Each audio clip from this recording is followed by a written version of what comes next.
모두가 간절히 살아 돌아오기를 바랬던 신원영군은 결국 싸늘한 시신으로 발견됐습니다. 아이를 길에 버렸다, 또 산에 버렸다 말을 바꿔가며 수색에 혼선을 주었던 친부 신 씨와 계모 김 씨는 뒤늦게 원영군을 암매장한 사실을 털어놨습니다. 부검 결과 아이의 몸엔 오랜 학대의 증거들까지 고스란히 남아있었습니다. 가족의 따뜻한 보살핌이 누구보다 절실했을 이 7살 어린아이에게 도대체 어떤 일이 일어났던 걸까요? 또 무엇보다 이 비극적인 사건을 사전에 막을 방법은 없었던 걸까요? 뉴스 따라잡기에서 취재했습니다. 모두가 애타게 찾던 원영군은 그제 평택시 청북면에 있는 원영군 할아버지 묘소 근처에서 실종 20여일 만에 싸늘한 주검으로 발견됐습니다. 시신은 땅속 한 50m 깊이에 있었고 현재 백골화 초기 상태입니다. 아이를 길에 버렸다, 산에 두고 왔다. 아동학대 혐의로 구속된 계모 김 씨는 경찰 조사에서 원영군의 행방에 대해 이렇게 말을 계속 바꾸며 수색에 혼선을 줬습니다. 수사가 난항을 겪던 상황에서 결정적인 단서가 포착됐습니다. 카드 사용한 내역을 보니까 전혀 이 사람들이 어떻게 보면 이제 안 다니던 데를 다녔더라고요. 근데 주변에 이제 탐문하고 그래 보니까 거기에 이제 아버지 1km 정도 떨어진 아버지 산소가 있다. 지난 14일 두 사람이 신 씨 아버지, 그러니까 원영군의 할아버지 묘소 근처에서 막걸리와 초콜릿 등을 산 사실이 확인된 겁니다. 경찰은 김 씨와 신 씨에게 각각 따로 방문 과정을 물었더니 계모 김 씨는 당시 원영군을 데려갔다고 진술한 반면 친부 신 씨는 원영군을 데려가지 않았다고 답변했습니다.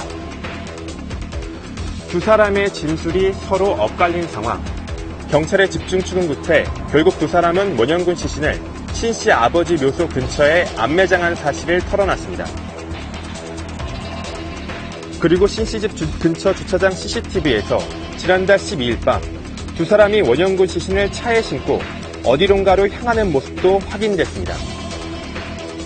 그렇다면 원영군은 언제 어떻게 숨진 걸까? 6월 1일 13시에 이제 오줌 쌌다고 이제 화장실로 데려가가지고 샤워기에서 찬물로 한 다음에 그러다 이제 문을 잠그고 그 다음날 이제 한 9시 반쯤에 확인해 보니까 쓰러져 있었다. 주목을 받았다 이렇게. 그리고 두 사람은 원영군의 시신을 영화의 나시 속에 베란다에다 무려 10일 동안 방치했습니다. 그리고 이틀 뒤 암매장한 겁니다. 범행을 은폐하기 위해 치밀한 계획을 세웠던 사실도 드러났습니다. 원영군이 사망한 다음 날 마치 원영군이 살아있는 것처럼 문자를 주고받았는가 하면 차 안에서 이사 가면 아이를 잘 데리고 살자는 내용의 대화를 나누면서 블랙박스에 남기는 치밀함도 보였습니다. 내가 감당할 수 없는 그 무엇에 의해서 아이가 없어진 것이다. 이른바 기망 정보를 계속 이제 보냈던 것이고 실종자 찾기에 협조를 하는 자신의 범행을 완전히 은닉하기 위한 그것에 온 노력을 다한 것이 아닌가 보입니다. 그렇다면 원영군은 왜 죽음에 이르게 된 것일까? 부검 결과는 충격적이었습니다. 머리에는 다발성 혈종이 발견되고 그런 걸 봐서는 이제 장기간 외력에 의한 상처일 것도 보인다. 피하에는 지방이 먹지를 못해가지고 지방이 거의 없고 위에도 완전 비어있는 상태고요. 폭행으로 인한 출혈과 굶주림, 저체온 등 복합적인 요인이 작용했다는 겁니다. 숨질 당시 원영군의 실제 키는 112.5cm, 몸무게는 15.3kg으로 저체중에 매우 왜소한 상태였습니다. 지속적인 학대가 의심되는 상황. 2015년 11월 전부터 화장실에 가도 생활을 시켰다 이렇게 얘기하는 거죠. 계모 김 씨는 청소용 플라스틱 솔로 원영군을 수차례 폭행했습니다. 사망 6일 전인 1월 28일엔 아이 몸에 소독용 세제 2통을 부었다고 진술했습니다. 원영군이 대소변을 못 가린다는 게 김 씨가 말한 폭행의 이유였습니다. 화장실 밖으론 한 발짝도 나오지 못하게 한 뒤 하루 한 끼만을 준 것으로도 드러났습니다. 대소변을 못 가렸다 그거는 그거예요. 심리적으로 아이들이 심리적인 이상이 있을 때 변화가 몸에 신체적인 변화가 오거든요.